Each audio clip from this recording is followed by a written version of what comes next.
D'abord, je tiens à vous remercier de tout cœur.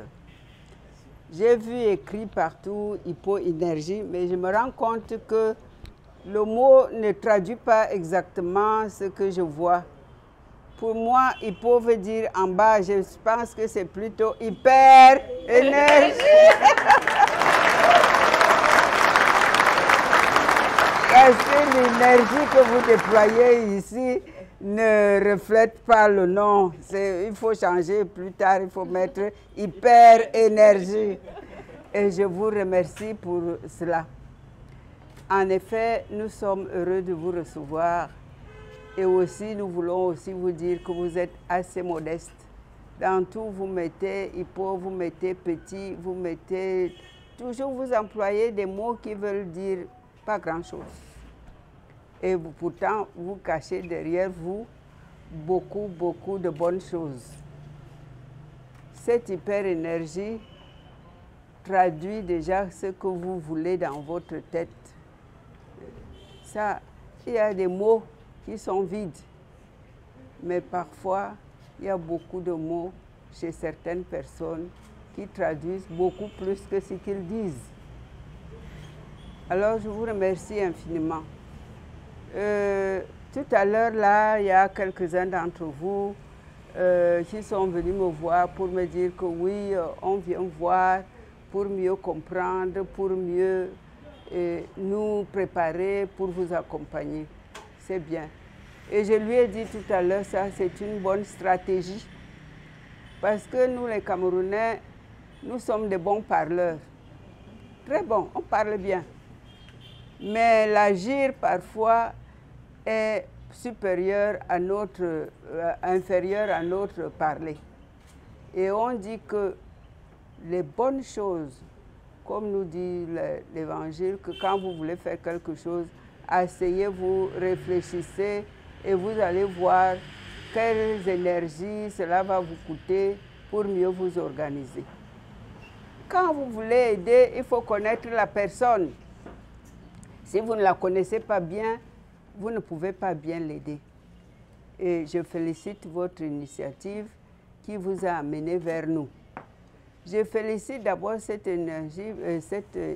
initiative parce qu'elle est spontanée. Ce n'est pas nous qui vous avons démarché. Vous êtes venus de vous-même. C'est un élan de cœur. Élan, là, c'est vraiment revêt la teneur du mot élan. C'est-à-dire que ça ne se contrôle pas. On va vers spontanément. Et vous êtes venus vers nous. Nous vous remercions infiniment. Nous vous remercions aussi parce que ça tombe à pic pendant un moment où on a des besoins. Quand vous aidez quelqu'un, quand vous tombez au moment où il a vraiment besoin de cette aide-là, elle prend beaucoup de dimensions et de valeurs.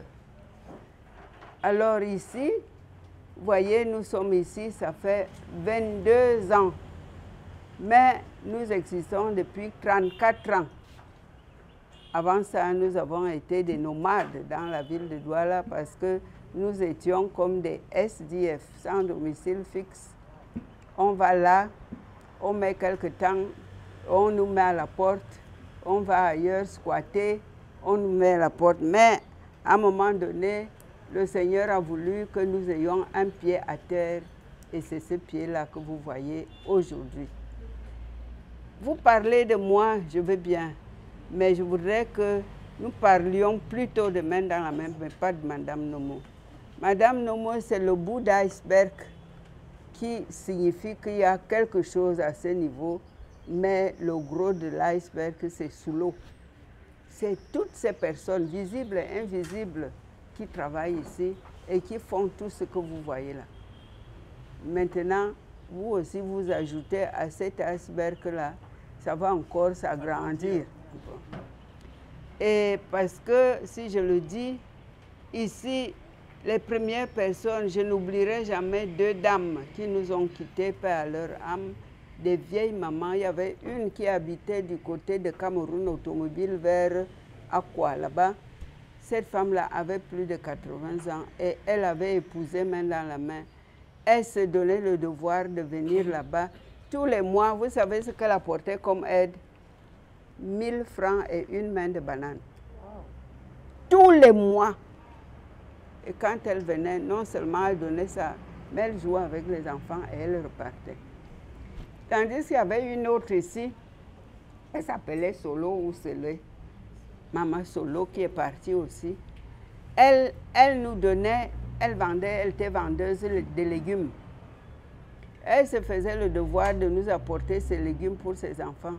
Soit qu'elle les lavait elle-même, soit qu'elle nous apportait pour que nous les lavions. Mais plus souvent, c'est elle-même qui venait laver pour les enfants. Et elle l'a fait régulièrement. Parce que nous sommes toujours sensibilisés quand quelqu'un nous apporte des sacs ou des chèques importants. On dit que voilà un bienfaiteur. Moi, j'estime que voilà les grands bienfaiteurs. Elles ont donné tout ce qu'elles avaient. Vraiment, là, c'est vraiment la parole biblique. Elles ont donné tout ce qu'elles avaient. Elles avaient. Ces petits gestes-là ont fait que les grands gestes qui sont venus après ont été bénis par Dieu et donné ce que nous avons aujourd'hui. Alors, je vous disais donc que ça fait bientôt 34 ans que nous sommes ici. Et la petite histoire qui veut que nous ayons même, que l'idée me soit venue, c'est que moi-même, je fais partie de cette catégorie sociale. Je suis une enfant, je dirais, de la rue, pas tout à fait, mais c'est ça, compte tenu du parcours qui a été le mien. Et Dieu merci, Dieu a jalonné mon parcours des mains tendues qui m'ont porté jusqu'à ce que je suis aujourd'hui. Alors que je n'aurais jamais, jamais rêvé arriver là où je suis, si ces gens-là n'avaient pas été là. Et ça veut dire quoi? Ça voulait dire qu'ils ont investi pour que je reproduise ce qu'ils ont fait. Ça veut dire aussi qu'il faut que je remercie en faisant ce qu'ils ont fait. C'est une dette que j'avais vis-à-vis de toutes ces personnes-là. Et je dis une dette, effectivement, parce que j'ai eu le bonheur d'aller faire mes études hors du pays. Malheureusement, quand je reviens, je trouve la plupart de ces gens déjà morts. Chaque fois, j'aurais été plutôt heureuse d'apporter même un bout de pain à quelqu'un et dire merci pour ce que tu as fait. Mais c'était beaucoup de tombes que j'ai rencontrées parce qu'effectivement, j'ai mis un peu de temps à l'extérieur. Mais chaque fois qu'on m'amenait me pencher sur une tombe, je leur disais merci, j'ai compris. Merci maman. Merci beaucoup pour ce message. Merci, j'ai compris. Et ce merci que j'ai compris, le Seigneur a permis aussi, comme je travaillais à la Quintini, d'éveiller, d'aller toucher cette fibre qu'ils ont, ces germes qu'ils ont plantés dans mon cœur pour qu'ils se réveillent. Pour dire, toi là, tu ne vois pas ce qui se passe autour de toi. Réveille-toi.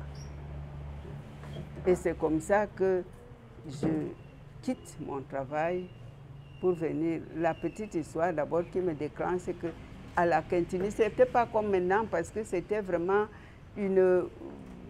un marché de misère là-bas. Les malades, d'abord, il n'y avait pas beaucoup d'hôpitaux. Et puis les malades qui y venaient, d'abord, c'était dans des cas très, très difficiles. Et puis c'était généralement des gens pauvres.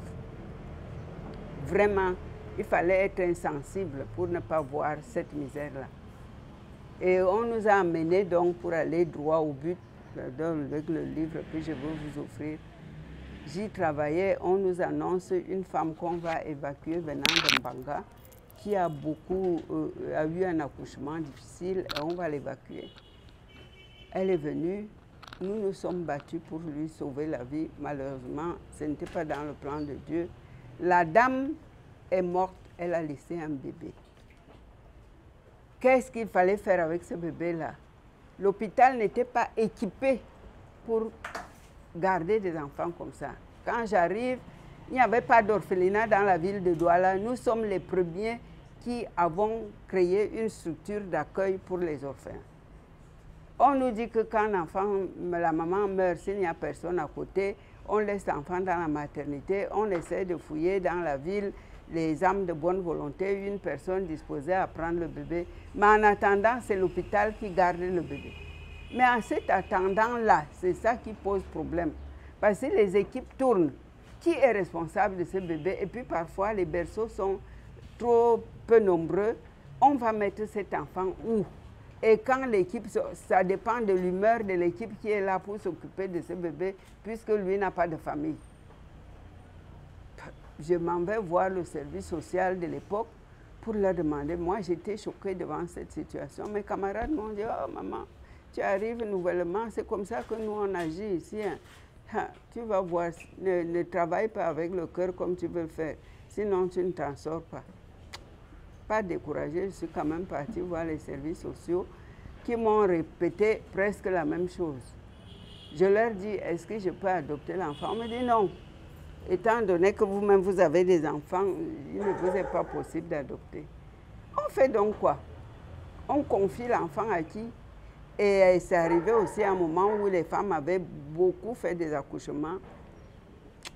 Pour me consoler, j'ai acheté mon lit, j'ai disposé pour mon petit bébé en disant, en attendant qu'on vienne le chercher, le jour où on vient le chercher, on le prendra même avec son lit et tout. Mais je me suis absentée rien que pour 2 jours pour aller à Yaoundé voir maman qui était malade. Quand je reviens, mon bébé est mort. Qu'est-ce qui s'est passé avec mon bébé jusqu'à aujourd'hui? Ce n'est que Dieu qui peut nous raconter ce qui s'est passé. Ça m'a fendu le cœur. Je dis, mais ça ne peut pas continuer comme ça. Et je décide donc de faire quelque chose, ne serait-ce que pour l'accueil, au niveau de l'hôpital. Qu'on leur réserve quand même un espace et quelque chose. Mais ça prenait du temps. J'en ai parlé aux gens autour de moi. J'ai essayé de contacter et j'ai senti que les gens étaient très ouverts à l'idée. C'est comme ça donc que je commence à accueillir les enfants. Ça commence à la cathédrale où on nous a ouvert un petit espace pour ça. Mais très vite, ça ne pouvait pas suffire. On est parti dans la famille Kadji nous a ouvert encore un de ces villas qui se trouve là, dans l'ancienne Super U qui est là-bas. Ils avaient des maisons là-bas. Mais après, les gens se sont plaints que nous faisions beaucoup de bruit là-bas. Ils ne voulaient plus de nous, les enfants les dérangeaient. Ensuite, nous sommes partis ici au Carrefour Maçon, où on nous a donné aussi une maison. Mais malheureusement aussi, on nous a chassés parce qu'on voulait mettre la maison en vente. Il fallait trouver quelque chose. Nous sommes repartis là-bas à Koto, où on nous a donné aussi quelque chose. Et c'était le même scénario. Quand donc, on était vraiment presque au bord du découragement, on a donc fait appel à Jean Mater Ndi à l'époque, qui avait son émission SOS Solidarité. Il est venu, il a filmé pas mal de cas que nous encadrions à l'époque. Il a fait sa première émission sur nous. Et ceci a ouvert et les yeux et les oreilles des gens qui ont commencé à nous aider, à nous encadrer, jusqu'au moment où nous avons pu obtenir ce premier bâtiment, ici, là, qui a d'abord servi de... Et maintenant, avec le concours de 1000 et autres personnes, nous voilà déjà dans cette enceinte qui est le nôtre. Maintenant, on ne peut plus nous chasser. Félicitations. On va profiter pour visiter. Oui. On va profiter pour visiter. Voilà. Allons-y.